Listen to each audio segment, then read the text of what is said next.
Hallelujah. ಎಲ್ಲರಿಗೂ ಕೂಡ ಶುಭ ಮುಂಜಾನೆ. ಈ ದಿನದ ದೇವರ ವಾಕ್ಯವನ್ನು ನೋಡೋಣ ಪ್ರಿಯರೇ. 1 ಥೆಸಲೋನಿಕ 4ನೇ ಅಧ್ಯಾಯದ 7ನೆಯ ವಾಕ್ಯ. ದೇವರು ನಮ್ಮನ್ನು ಬಂಡತನಕ್ಕೆ ಕರೆಯದೆ ಶುದ್ಧರಾಗಿ ಇರುವುದಕ್ಕೆ ಕರೆದನು. ಹೌದು ಪ್ರಿಯರೇ, ಈ ದಿನದಲ್ಲಿ ನಾವೆಲ್ಲರೂ ಕೂಡ ಕ್ರಿಸ್ತನ ಮಕ್ಕಳಾಗಿ ಇರುವಾಗ ನಮ್ಮನ್ನು ಕರೆದಿರುವಂತಹ ಮೊದಲನೆಯ ಉದ್ದೇಶವೇನೆಂದರೆ ಆತನ ಇಚ್ಛೆಯ ಪ್ರಕಾರವಾಗಿ ನಾವು ಪರಿಶುದ್ಧರಾಗಿ ಜೀವಿಸುವಂಥದ್ದು.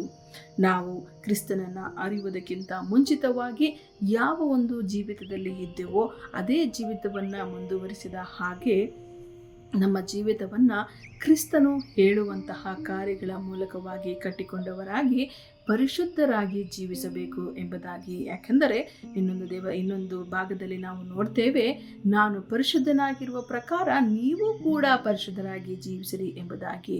ಹೌದು ಪ್ರಿಯರೇ, ಈ ದಿನದಲ್ಲಿ ನಮ್ಮ ಜೀವಿತದಲ್ಲಿ ನಾವು ಪರಿಶುದ್ಧರಾಗಿ ಜೀವಿತವನ್ನು ನಾವು ಮುಂದುವರಿಸೋಣ. ಅದನ್ನು ಬಿಟ್ಟು ಬಿಡದ ಹಾಗೆ ನಡೆಸಿಕೊಂಡು ಹೋಗೋಣ. ಪ್ರಾರ್ಥನೆ ಮಾಡೋಣ.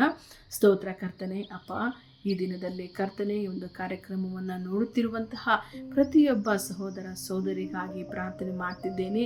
ನೀವು ನಮ್ಮನ್ನು ಕರೆದಿರುವಂತಹ ಉದ್ದೇಶ ಪರಿಶುದ್ಧರಾಗಿ ಜೀವಿಸುವ ಹಾಗೆ ನಮ್ಮೆಲ್ಲರಿಗೂ ನಿಮ್ಮ ಕೃಪೆಯನ್ನು ಕೊಡಿ ಕರ್ತನೆ.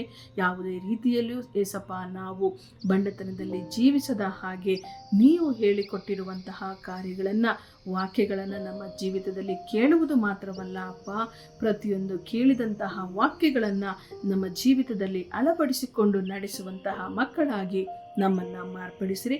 ಆಶೀರ್ವದಿಸಬೇಕಾಗಿ ಯೇಸುವಿನ ನಾಮದಲ್ಲಿ ಪ್ರಾರ್ಥಿಸಿ ಬೇಡಿ ಹೊಂದಿದ್ದೇನೆ ಕರ್ತನೆ. ಆಮೇನ್.